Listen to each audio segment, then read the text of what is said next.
He's shown me a couple of his preliminary reports, and he was looking at 30 and 40% non-revenue, and I was like, whoa, we don't want to report that. That makes us look like we're asleep at the wheel. So that's why I was giving him those additional directions. But no, it doesn't make it look like anybody's asleep at the wheel. It's just an equitable discussion about where the water is going that we're producing. Okay. So, no, it's just information. And if I could reiterate one thing, thank you both for your guidance, and both of you have kind of reiterated the same thing to me, and that is don't take it too far down in the woods. We need to keep it as simple as possible, but get us something that we can hang our hat on to see just how efficient we are. And I think my goal would be this would be a quarterly or a biannual type report, not something that we look at every month, because as Mr. Hines pointed out, if we don't read the same meters every month, you're not going to get consistent information. Thank you. All right, anything else, Mr. Hall? The rest is just in the report. I didn't want to highlight anything else. All right, next thing on the agenda is the Service Authority Master Plan. before we do that, I did have something that I skipped in the Executive Director's report. Something that needs to be added to that report, because it's time that we really start working on this. I've reported for several years now that by the end of 2025, we have to have a new raw water intake on James River. It's part of our permit, our raw water withdrawal permit from DEQ, and we're looking at, I'm thinking that project is probably going to take about 2 years to build. So I'm thinking a year and a half to 2 years, we need to go ahead and issue an RFP for that work. And so that's something that needs to be added to this report. I'm already working with Hurt and Profit on an RFP to get that done.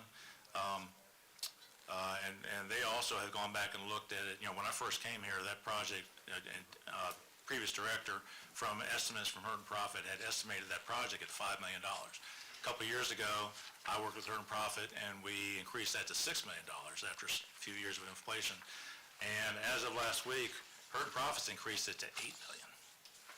Now, I don't necessarily agree with that, because we've talked about a lot of things, or several things anyway, that could actually reduce the cost, the amount of construction to be done, but that's what they're proposing right now. And with a very high engineering services fee if they were just given the work. That's why we're going to issue an RFP to get that done. Is there anything wrong with the existing one? We don't have one. Oh, I see. No, we put in during the drought of 2002, I worked with Dan French, and we put in a temporary pump, a temporary suction line down to the river, and permanent lines to pump from there to the reservoir. But DEQ wants a permanent tertiary pump station there, because what they want to do is reduce the amount of water that can be taken from Harris Creek. They're trying to protect the creek.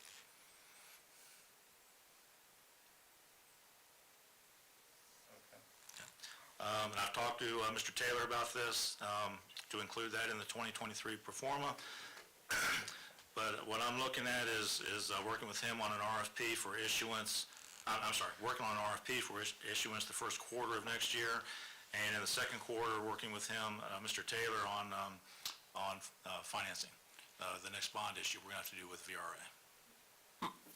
Would you consider doing a USDA eligible PER and ER for this project that would look at different funding alternatives or different project alternatives that would meet the same objectives as well, and that would open it up for potentially USDA funding as well as any other funding you put into it? We could. It's just I'm concerned about the time delay. I don't know how long it would take to get the grant, to do that thing. Oh, USDA is going to take forever, but to do a USDA eligible PER takes 3 months. Okay. It could just be part of that scope. If it was eligible, it would open up potentially a pot of funding for you in the future. But I think the alternative analysis, regardless, would be valuable. Why? I'm just thinking out loud. I'm not familiar with the project, but why spend $8 million to put a new pump station in for backup water supply? When is it possible to connect to either the town of Amherst or the city of Lynchburg and use them as a backup? Which cost benefit is there? What's the analysis? I know that's not anything you can answer now. Right. Yeah, well, certainly, if you can get me more information on that, I'd be glad to do that. It's probably a good idea. Hurt and Profit should be very familiar with it. All right. And where would it be located at? At the end of Johns Creek Road?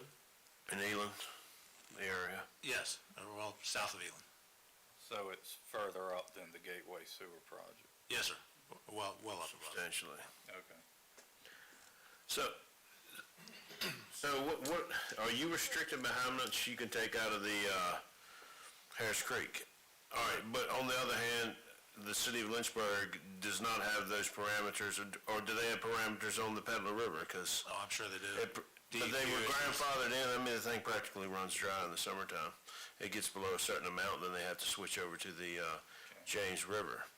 I'm not familiar But- with their permit, but I've never heard of anybody getting a withdrawal permit without there being a ceiling on it. Yeah. I think, Of course, DEQ wants to prevent just what you described, taking, an entity taking all of the water Well, they and essentially practically drying up do the creek, anyway. killing all the fish and everything, so. all right. I'm sorry, Mr. Burr, what did you call that? A USDA? It's just a USDA qualified PER. Okay. I will talk to them. All right, and that's all I've got on the Executive Director's report. Very good. Moving on to the Amherst County Service Authority Master Plan. Okay, well, in the second paragraph of the attached report, the priority number 3 really needs to become priority number 4, though I'll be doing 3 and 4 at essentially the same time, because the James River intake really needs to be priority 3, because we really need to get going on that to make sure we're done in time. But other than that, everything else that's in the report is, I mean, you've got it to read. If you have any questions, I'm glad to take them.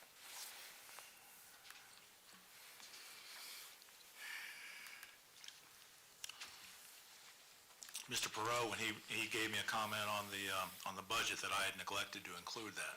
So the budget has been updated to include that, some minimal funding toward the end of the second, or in the second quarter to start the master plan. Thank you.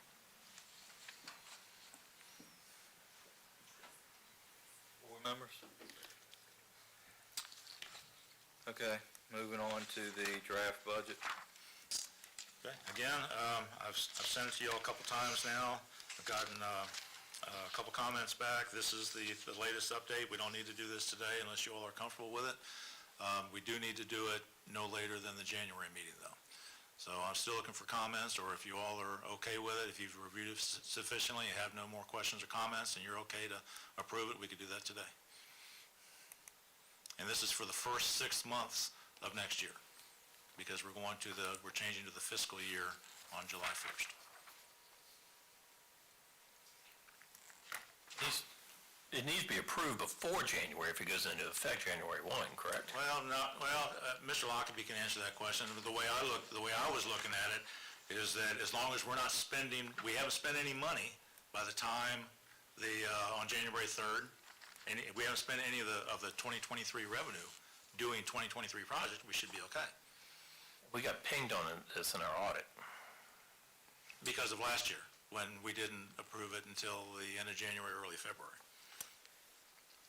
Yeah, it might be a huge snowstorm January 3rd. Who knows? That's true, too. What's your pleasure, board?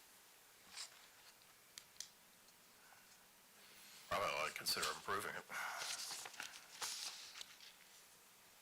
I would agree.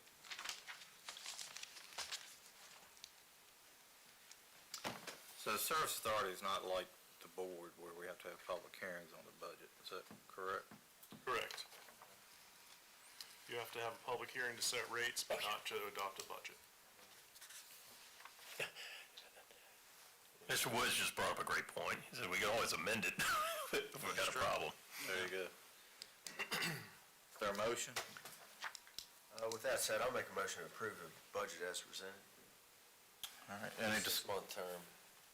discussion? If not, all those in favor signify by saying aye. Aye. I vote aye. Thank you all. Thank you.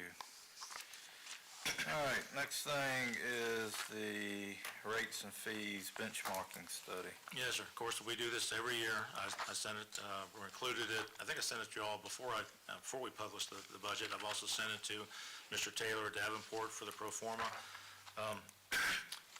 Briefly, The water rates are between Bedford and county, but much higher than the average, which is not normal for us. We're usually right about the average.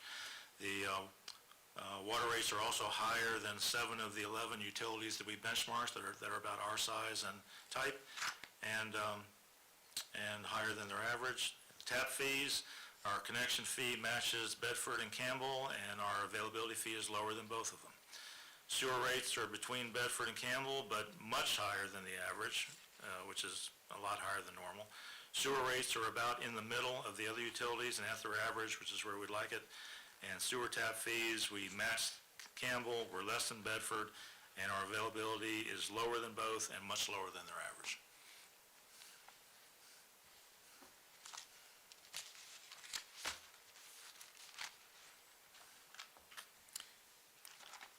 And is this based on the new availability fees?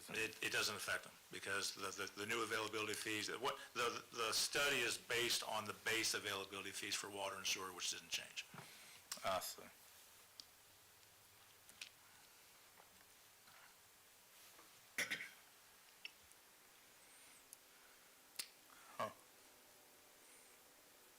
And this is nothing that you all need to adopt, so if you want to take more time to review it and get back with me with questions or comments, that would be fine too.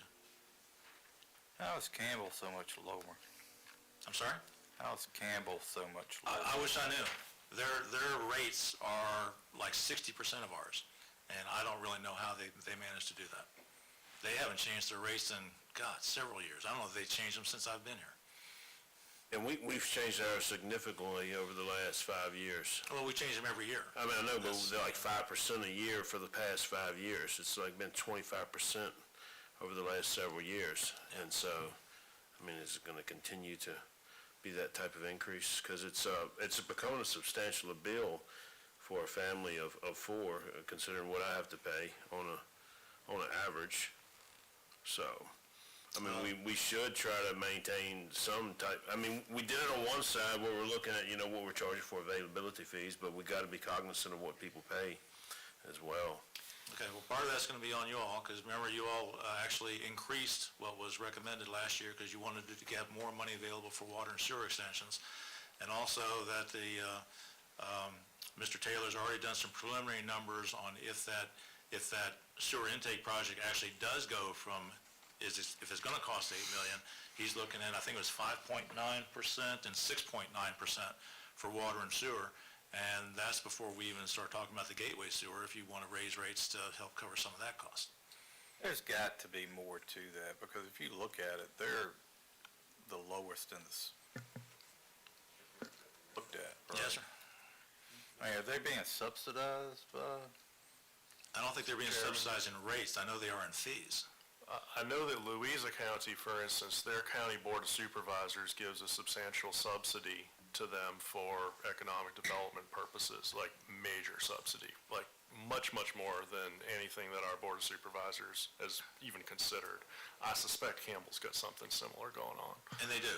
The county supervisors pay for all commercial and industrial development availability fees, and they also pay for small business connection fees. And Bedford gets, I've heard, $1 million a year from the supervisors to assist with their debt service. But then, that's they've in a got- regional water authority, aren't they? Yes. Yeah. And keep in mind that they've got access to the tobacco fund money, which makes it a lot easier for them. Yeah, there's got to be something keeping their rates down. I'm not sure what it is. Well, it's also a reason to look at your non-revenue water, because if you're losing 30% of your water and not getting paid for it, then it's incumbent on to us to make some decisions.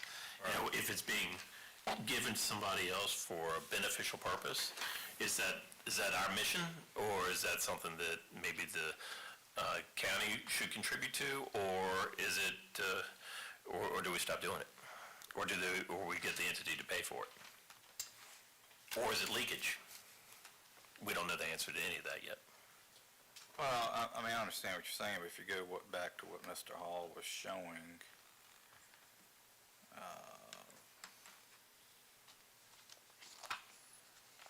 meter checks, credits for customers for flushing due to discolored water, water tank drainage.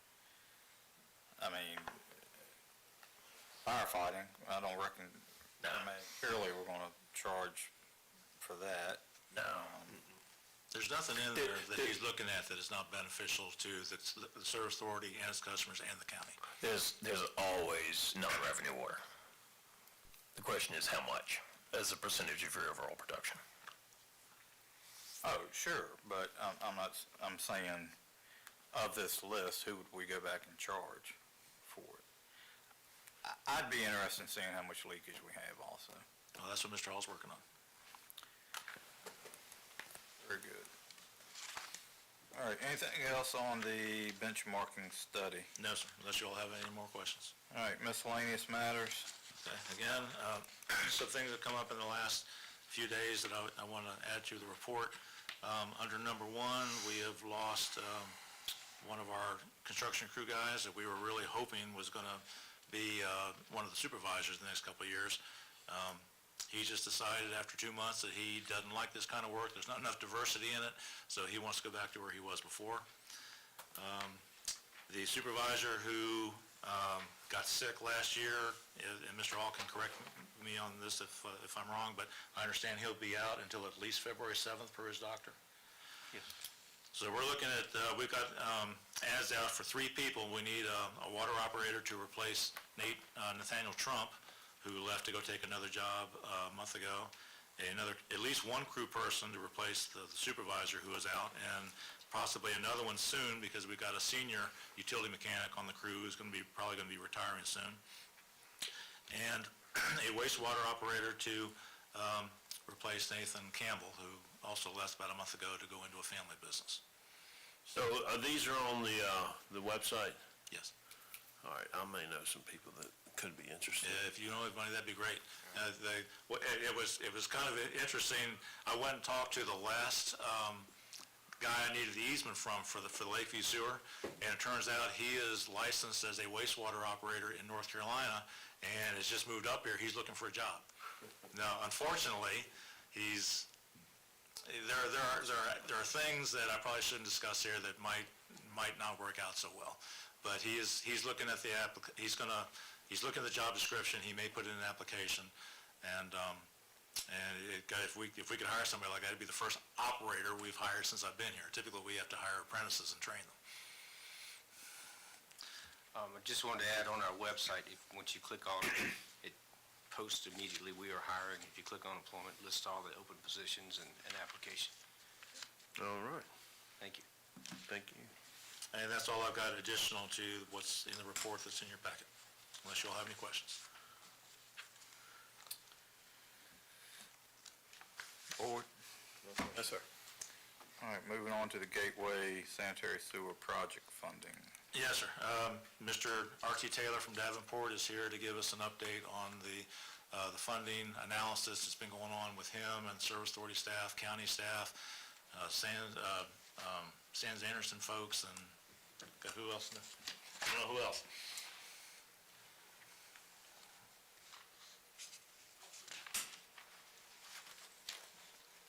Welcome. How are you? Thank y'all for having me here today. I appreciate it. I'm gonna pass out a handout that will talk through page numbers in the bottom right-hand corner of each page. I'll reference those as I step through it. Yes, sir. Thank you.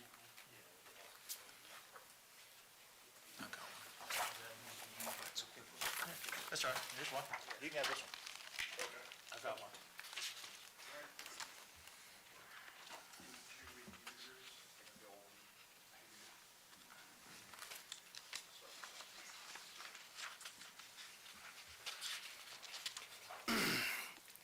Okay, so big picture, as y'all are well aware, and I think Bob mentioned it earlier, we didn't do our normal fall timeframe for the pro forma update. I think that has a lot to do with y'all transitioning to a June 30 fiscal year end versus your typical calendar year end that y'all have done historically. So the thought was we would wait till the audit got done, be able to have updated numbers since the last report, as well as have a good look forward based on what y'all are doing over the next 6 months. So that's where we stand. So the model and the assumptions we're using here is based off of what we presented in the fall of last year. When y'all adopted, I think it was scenario 3, the 4.38% and 5.38% for water and sewer rates respectively. Additionally, as we understand it from Bob from Hurt and Profit, what was $5 million for the raw water intake is now upwards of $8 million potentially. That may be more conservative, or it may be able to be engineered down some, but that's what we've run for today's purposes, and just more to come on that. And I think, Mr. Para, as you pointed out, if y'all plan to go down an application process with DEQ potentially, or however that works, for USDA or whomever it is. For USDA in particular, they would require interim financing for construction anyway, which could time well, given the other project here for consideration is the Gateway Sewer Project. If it were to make sense and we needed to get on the project, both projects really, because that other one, the raw water intake, is mandated, right? Yes. It may make sense, since we're going to be surveying the banks anyway, to do an interim financing that would capture both and get both going, and then come back and figure out which permanent funding solution, whether it's USDA, VRA, or whomever, we could at least get the project going and stay on track for the timing to have it done, and then finalize the permanent piece later. So just after hearing some of the discussion, I wanted to make sure I put some framework around it before we head down this path. Mr. Martin? So are you saying look at financing both the Gateway Sewer Project and the raw water line? Potentially, we could potentially do it as an interim funding for both of them to start and just make it one financing. One of the things that we know from talking with Jeremy, Stacy, and Bob is that for this Gateway Sewer Project, there might be some other, whether it's coming through the county or whomever from the federal or state level, there might be some other grant monies available to offset and downsize that project. So the one thing we could do when we look at the interim funding is to say, hey, banks, we need some flexibility in here when we go to pay this off, because we might not pay the whole thing off at one time.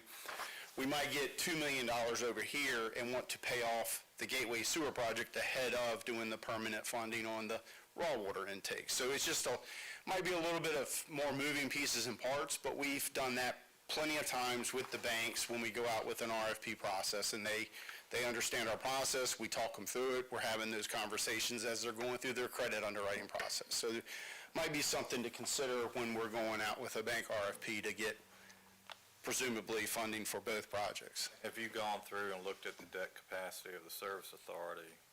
Yes, so that's what we're here to sort of give you call it a 30,000-foot overview for our purposes here today. And the reason why I say that again is because we're going to have more updated numbers to do our annual report this spring. So again, this is all based off of last year's projections, if you will. So if you'll give me a little bit of flexibility there, I think this will give you the order of magnitude to consider, A, if the development doesn't track like the developer is projecting, there are absolutely no revenues available from the new development, what would the potential impact be? That'll change based on where we land with our revenue sources and what the actual numbers are. But for order of magnitude today, that's why we're here. So just for page 1, the upshot here is we have 2 key benchmarks that we look for when we're doing our pro forma update each year. Number 1, you're legally required through the financings you've done in the past to maintain a debt service coverage ratio of a minimum of $1.15 to every dollar of debt service. So when you have your operating revenues and you pay your operating expenses, whatever's available, it's got to be $1.15 for every dollar of debt service, okay?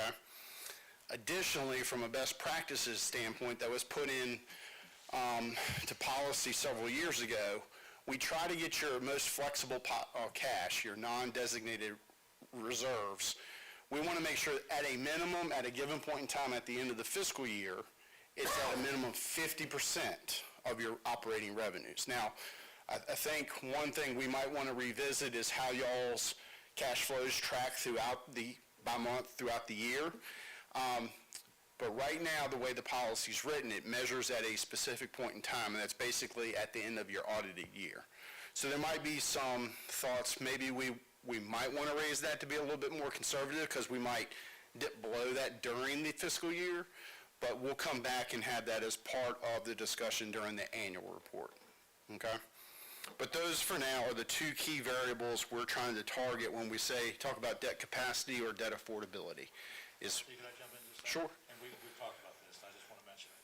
I don't remember how many of you all were on the board at this time, but in 2018, we were working on the first phase of the bank stabilization project with the Corps of Engineers, and they came back, their cost estimate was low, and they came back and said that Service Authority had to kick in another $571,000. And at the time we did that, our reserves were like 61% or 62% above the operating revenue, above the 50% in fact.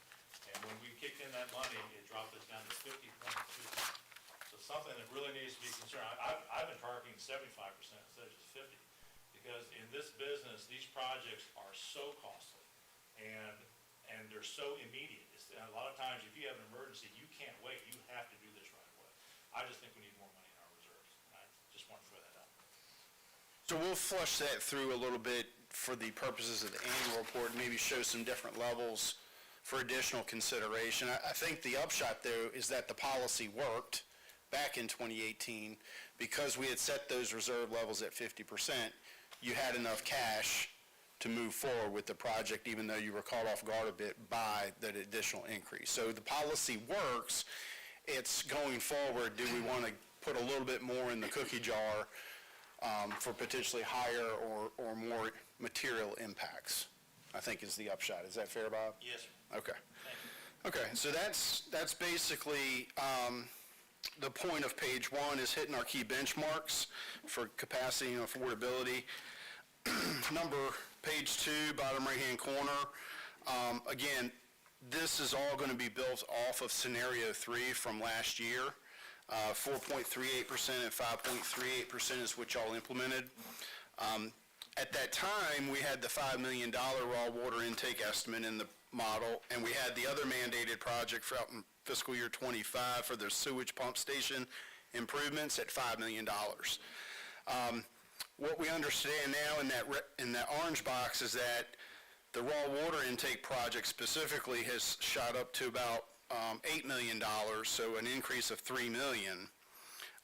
And just that alone, as we run that through the modeling, that would have taken your 4.38 and 5.38 up to 5.9 and 6.9. So it's not immaterial, but it's not insurmountable. But again, that's a board-level decision. How do you want to flow through your potential rate increases? I think what we're showing here simply that our adjusted baseline and just assuming the water and sewer rate increases to cover this $8 million estimate would jump you up quite a bit. Roughly 150 basis points on both sides. On page 3, continuing our background a little bit, specifically what's come up recently is the Gateway Sewer Project. The total estimated costs are roughly $3.5 million. I think what you'll see in what we've done here, or at least laid out as a few bullet points, to say we might not have to borrow up to $3.5 million because there are some other potential monies in play.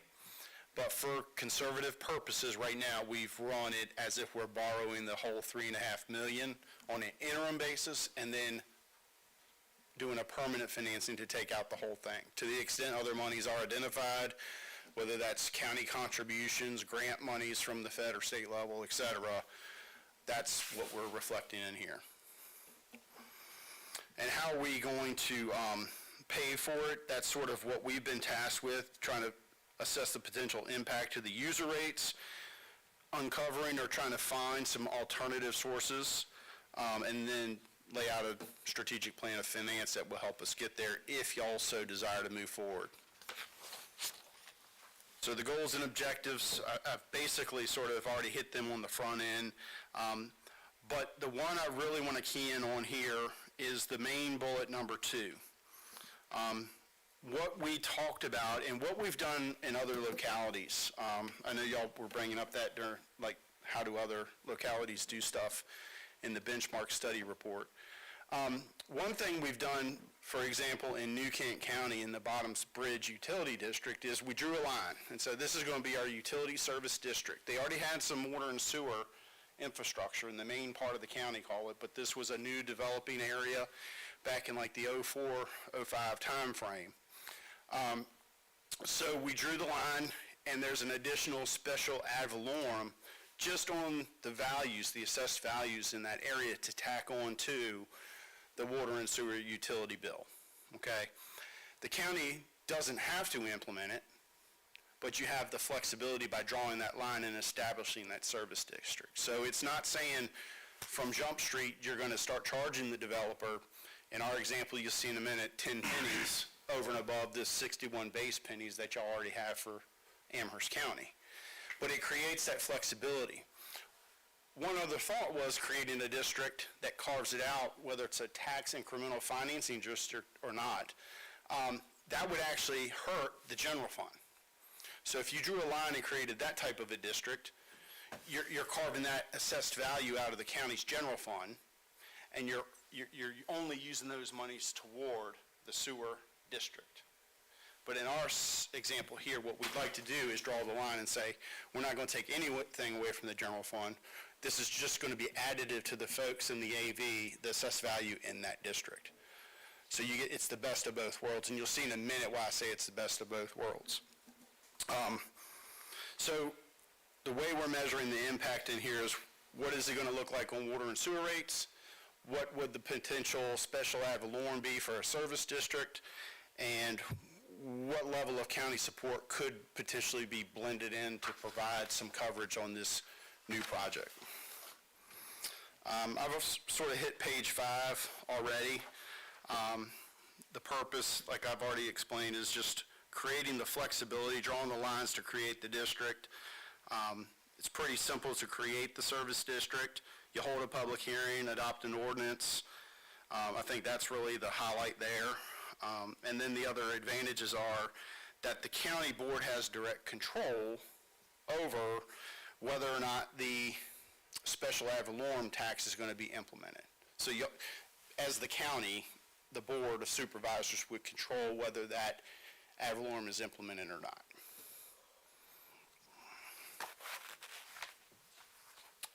And then lastly, basically we've anticipated funding the Gateway Sewer Project through interim funding that the note would probably be termed to about 2 or 3 years to give us enough flexibility for construction delays or what have you. We just wouldn't want to be in a situation where we set it out for a year and had to keep extending it, because that can become costly. We just set it for 3 years, make sure we got the flexibility to pay it off when we want to, and we're in a better position.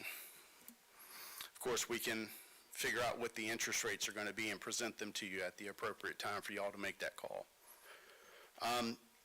When we go to drop in our numbers, so to speak, for permanent financing, all of our assumptions right now assume a 20-year principal and interest amortization, regardless of what our funding mechanism is. But in particular, because we've done some bank financings for the authority over the past couple of years, it may make sense to keep the banks in play, and we still have a handful of banks that are willing to go out 20 years. They won't go much beyond that. There's probably one bank right now I can think of that'll go out 25 years, and their rates honestly haven't been competitive as of late. On the page 7, finally getting into some of the meat and potatoes of the scenarios here. The costs that we're working with, and again, these are hopefully conservative numbers for now. We are looking at the raw water intake of about $8 million. Again, that's been updated since our pro forma last year from $5 million to 8. The Gateway Sewer Project, total gross project amount would be $3.5 million. And then for now, we still have the sewage pump station improvements out there in fiscal year '25 at the original estimate of $5 million. So all total, that's $16.5 million in projects. We're using a conservative, what we think is fairly conservative interest rate of 5% right now for 20-year debt. When we, let's say we borrow the debt in calendar year '23 or fiscal year '23, we would bring on the debt service the following year. So when we get through that interim period for the financing for the Gateway Sewer Project, once we assume we term that out, principal and interest in full would start the next fiscal year. And we're not doing anything funky or strategic with the debt service for right now because there's still some moving parts. But for now, for order of magnitude, we've just assumed a mortgage-style, plain vanilla, level annual payments structure. Okay. Key assumptions for the Gateway Sewer Project. Based on what the developer has projected on building out units, he provided that information to all of us as a working group, and I believe Bob ran it through your calculations to give us essentially this page. Okay, so on the top part, lines 1 through 5, that comes straight from the developer. That's how many units and what types of units he plans to build out over the next several years.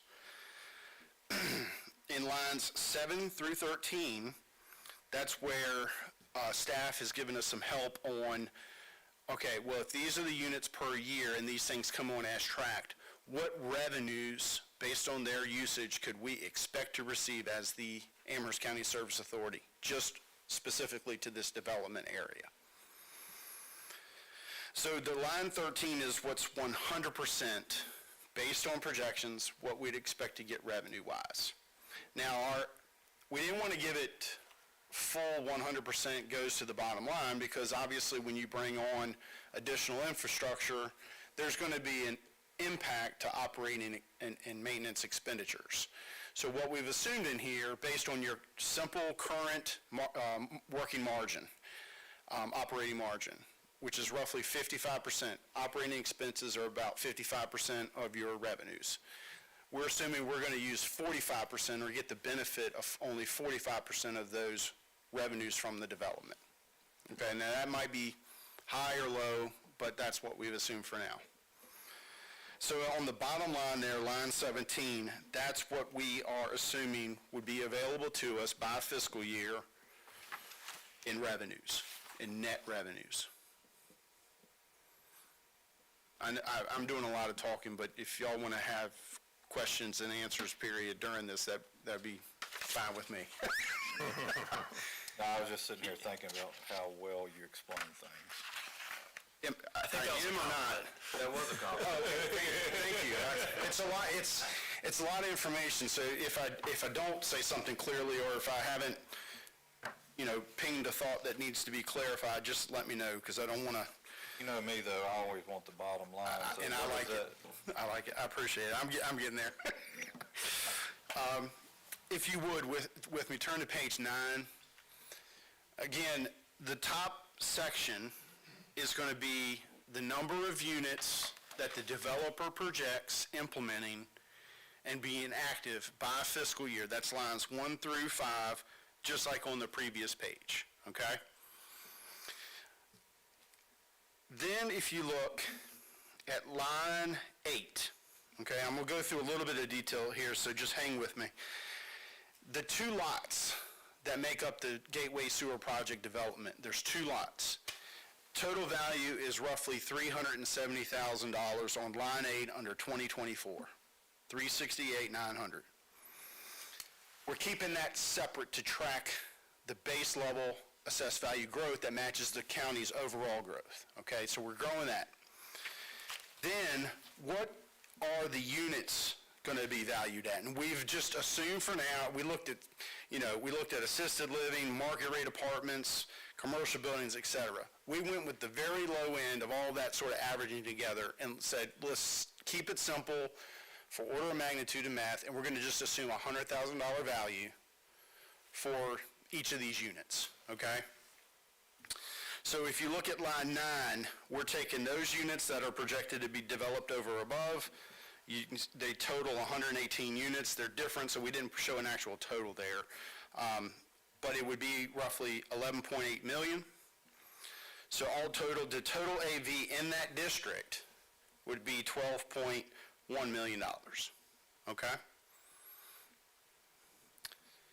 Now, going back to our conversation earlier, let me skip you down to the very bottom here at line 19. The county is benefiting already on the 368,900. The county's 61 pennies already gets applied to those two lots regardless of development. The county will benefit if it's developed, and in that first year, if everything shakes out the way the developer's projecting, 61 pennies on that new $11.8 million would produce roughly $72,000 in fiscal year '24 to the general fund. Okay?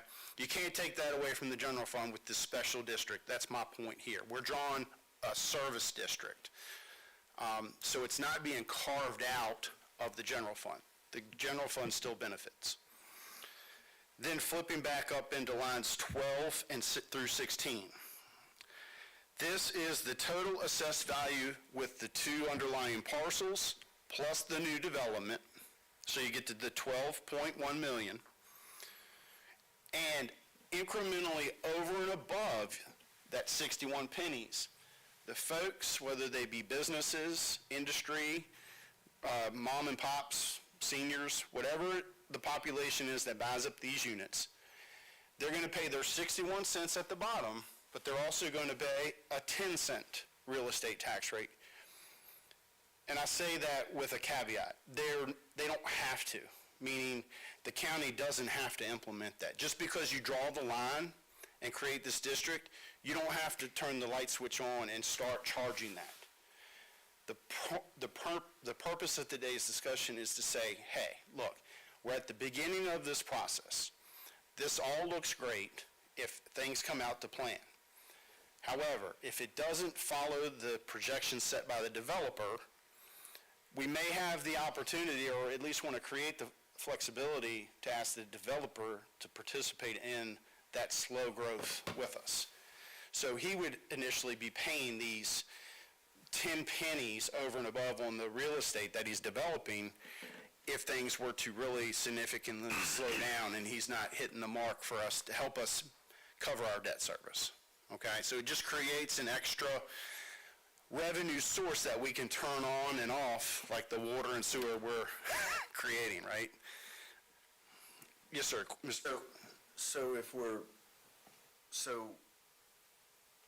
Dumb question, I guess. The developer's not hitting his mark, right? Correct. Yes, sir.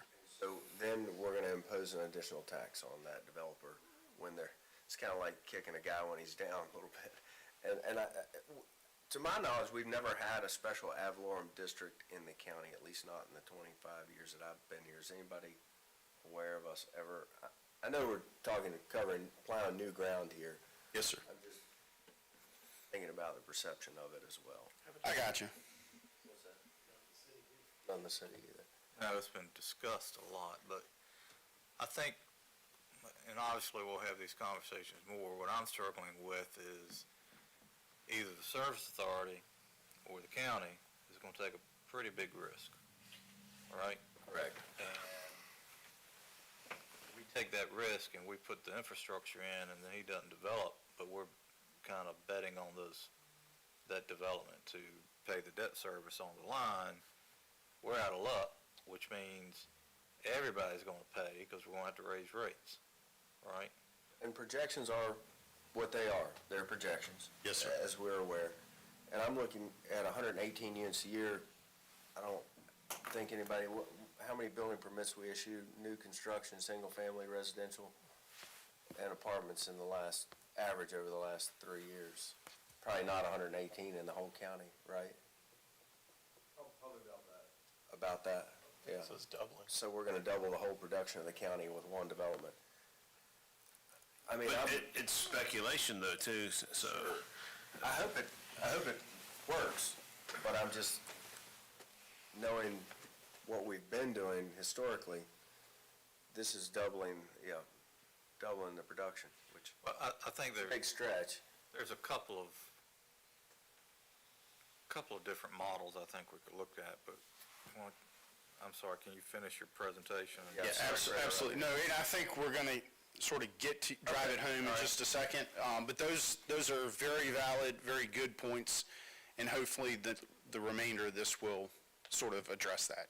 Thank you. So this is just to show order of magnitude and for example purposes what 10 pennies would generate on this new development, plus showing how the general fund on the county side would benefit, right? Because you're starting from fiscal year '24 at $71,980, upwards of, in 2030, almost approaching $500,000 in annual revenues from the development. So, to Mr. Martin's point, both the county and the service authority would be taking a risk if things were to not happen, not materialize, or they were to drag on for a bit.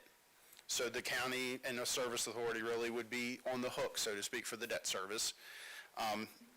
However, that could generate additional revenues if the development works out, right? So if you look at the next page, page 10, we have a few ways to think about this. Number one, we've got our water and sewer rate increases that we can implement across the entire county. And so one argument could be made that it's going to benefit the county at the general fund level across the full county, because this one development is going to be generating additional revenues even without the special ad valorem. That 61 pennies and that increased development is going to increase your AV and increase your general fund revenues. So maybe from a system-wide perspective, it's just infrastructure as usual. It's just in a new area of the county. Everybody should share in it, and water and sewer rate increases are going to be generally increased to cover this new project. Or, again, the special ad valorem could help assist in that area. Or, at the very bottom here, talking about what could potentially be covered, the gateway debt service is estimated at $280,000 per year. Okay, so either through some combination of those water and sewer rate increases are solved to maybe cover a portion of that. So instead of being, 7.2% and 8.2% across the entire system, maybe we solve for something less. Maybe it's 6%, 6.5%, whatever the number is. And that generates enough money to cover $100,000 of the 280. Maybe somewhere blended in there too is maybe 5 pennies on the new development for the special utility district, and that covers another $50,000 or so. And then the balance of it, the county looking to enhance its revenue sources at the general fund level says, well, we believe in the project, we're going to put together we're going to commit to $100,000, $150,000 to cover this debt service. So maybe it's a team effort all around between water and sewer rate increases, having the flexibility to turn on the switch for the special ad valorem in the service district, and the county appropriates funds, as it's already set up to do. As y'all may know, as the service authority, y'all issue revenue bonds, but historically the county has provided its support agreement so that if something were to happen, the county is willing to appropriate funds to cover that debt service. And Mr. Woods, I don't know if that exactly answered your question, but I think the upshot is it's not just one solution, one revenue source. It's really creating that service district does not obligate us to turn that switch on and start charging the developer. I agree with you. To some extent, it is sort of like kicking somebody when they're down, but they're asking for the county's help in putting this infrastructure in. So the county and service authority, by being the issuer of the debt, is taking a risk. And all of this is simply saying, be on notice, we've got this line drawn around here, and if things don't sort of shake out the way you're talking about it or projecting it, we have the potential flexibility to turn this on and, you know, get some or recoup some of our resources. So, If I could jump in? Yes, sir. You and I talked about this. Some of these all to be considered here is that, and I'm not an expert in finances, I'm just a simple engineer. But and we're at 40-year highs in inflation. Every report I read says we're going into a recession that's going to last anywhere from 2 to 5 years. We're already seeing supply chain disruptions. I mean, it's taken us 6 to 12 months to get the equipment, chemicals, and materials we need to do our work.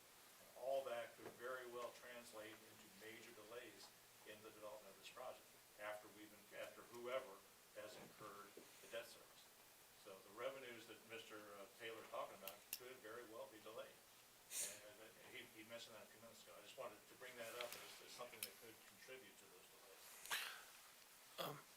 Mr. Chairman, I think you hit the nail on the head. I think the first step for this board is to have, just to confirm what our purpose is or what our mission is. I'll give you my perspective on that. We're not a risk-taking entity. Our job is to provide water and sewer to our service area at the most reasonable rates and in the most efficient way that we can. We're a service provider. We provide a service to the county. We provide a service to the communities. We're not an economic development generator. We service economic development. So if there is a risk to be taken, it seems to me that the county has to take the lead in the risk, and then the service authority could certainly back it up through the bonding and so forth. But I think it's the county's job to either incentivize development or not, where the service authority acts as the agent to execute it. Such as, if somebody's building a house, we expect them to put in the service lateral, to pay for the service lateral. It's the same thing here, except the service lateral is what, 2 miles long, a mile long? It's the same principle. Why aren't they putting in the sewer line extension?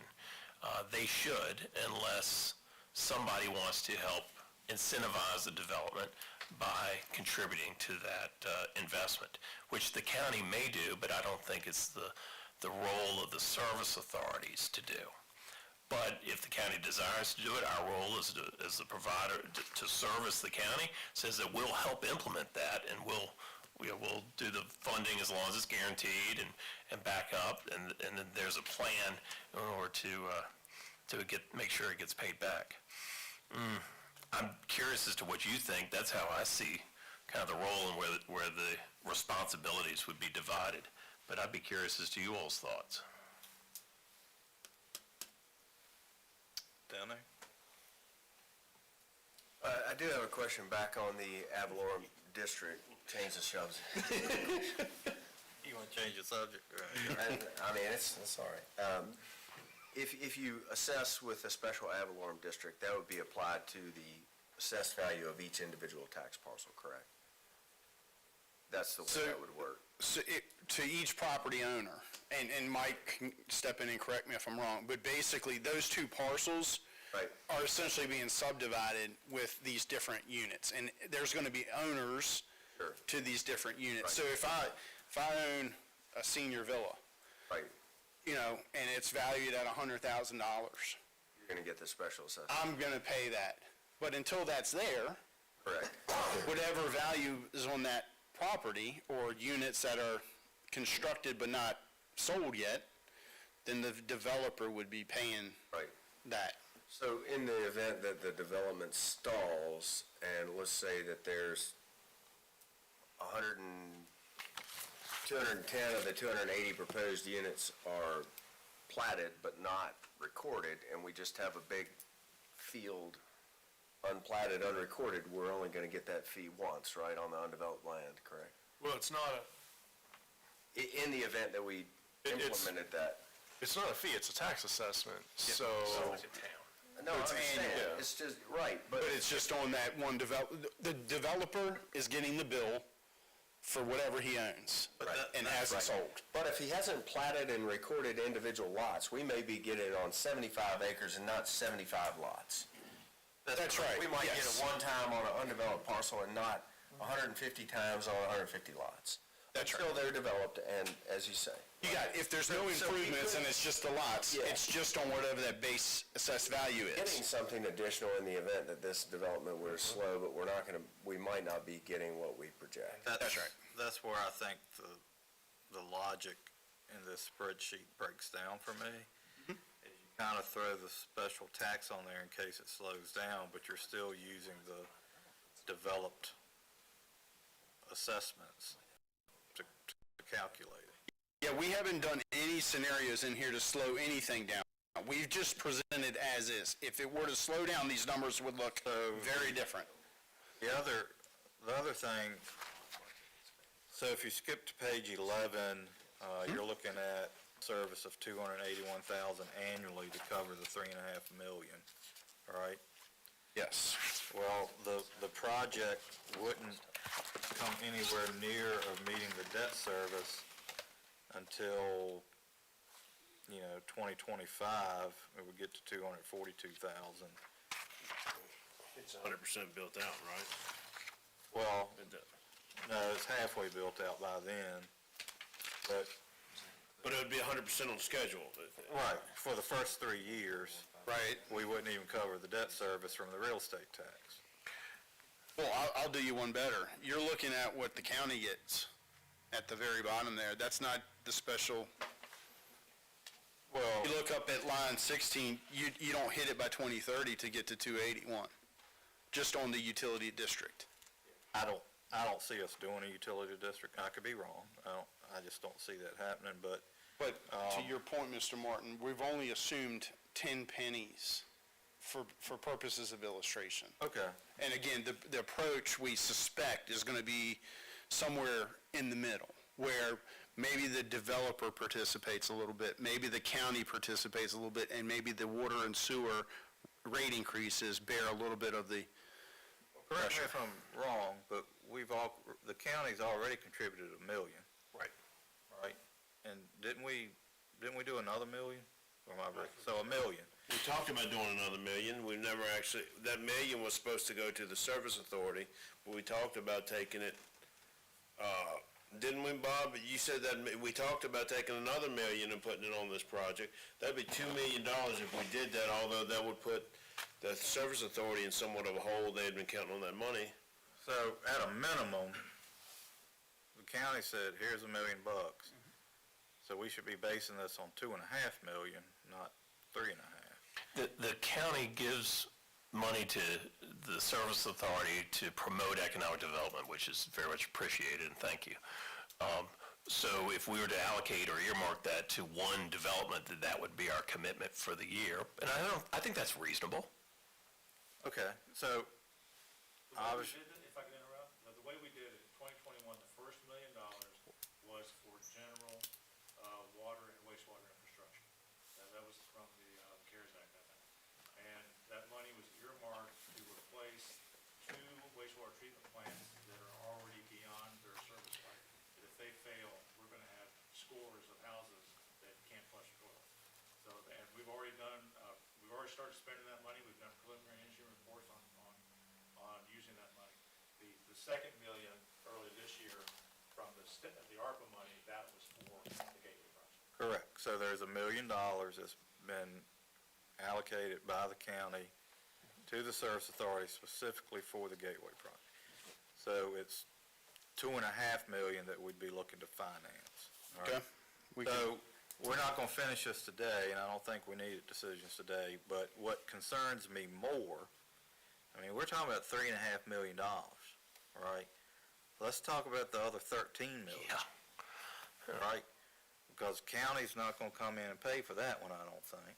A new raw water intake and a sewage, pump station, right? So that's $13 million. We've been working on that. That's been part of the pro forma and part of the budget for the last 6 or 7 years. We've been including. The new raw water line? Yeah, that's, Okay. Yes. so again, just as a reminder, we've had fiscal year '23 and fiscal year '25 mandated projects. One is the raw water intake, and the other one is the sewage improvements project in '25. That was $10 million in the previous model, or it's still in the model that we've assumed as the basis. We just updated that we got the $8 million estimate at the end of last week or something, yesterday. We had to update this ahead of today. But those projects, big picture, have been in the pro forma for years. It's with the updated $8 million amount for the raw water intake, it took your last year's rates from 4.38 and 5.38 up to, 5.9 and 6.9. All right, very good. All right, do you have anything else on this? You want? Just, I guess what would be helpful is if, and maybe this is really a question for the county board, is are we behind the project? Do we want to move forward with an interim funding at some point in the next few months to get things kicked off so the developer can get started? It's just trying to figure out, number one, is the project moving forward so that we can go survey the banks? We don't need any formal action on it, just trying to get, and if the answer's no, not yet, then it's no, not yet. But I think what we were trying to get sort of our heads wrapped around is, does it make sense to move forward and continue these efforts? Can I offer another scenario? Please. And I'm sorry, I've got to leave in about 3 minutes. I'm going to throw this bomb on the table and kind of walk out. One thing that the county may wish to consider is kind of basically a revenue sharing or a future revenue sharing plan with the service authority if the service authority if we decide to go forward and extend the sewer line and do the utility upgrades and take the $3.5 million project on, which is actually, as Mr. Martin pointed out, $2.5 million after the initial $1 million contribution. Could we look at, or would the county consider taking and using the additional revenues over and above what's being generated now currently, and using those revenues to apply to debt service that either the county takes on or the service authority takes on, or both? So basically, the county would not see any increase in its general fund in practice. It wouldn't see any increase in its revenues from this project until such time the debt service was fully paid off or at some agreed upon date, and the additional revenues generated from the project could be used to pay down this debt. I think that's something for the board to consider. What, I won't say I heard it from this board completely, but what I heard from you is the service authority will be happy to provide the development water and treat the sewer from it, but we're not really into building the line to promote the development. Did I hear that correctly? That's my opinion. I agree. Okay. Mr. Wade? I agree. That scenario Turner described is like having the ad valorem district. The county gets no additional revenue, but because there is no district, right? I mean, essentially, you're creating this district, and the county's not getting any additional revenue. Interesting. It's an MOU. Without the added tax. Okay. Well, I think it'd be an interesting conversation. Yes, sir. You're gonna be here at the board I meeting? will be. Yes, sir. Look at you. Okay. Thank y'all. All right. Appreciate it. Are there any citizens that would like to comment to the service authority? All right. Hearing and seeing none, are there any matters from the service authority board? No, sir. All right, if not, we stand adjourned. Merry Christmas. Thanks for the use of your back office. Appreciate it. So, Tom, I didn't say it. Well, y'all have fun. Got a full agenda this afternoon? Pretty good.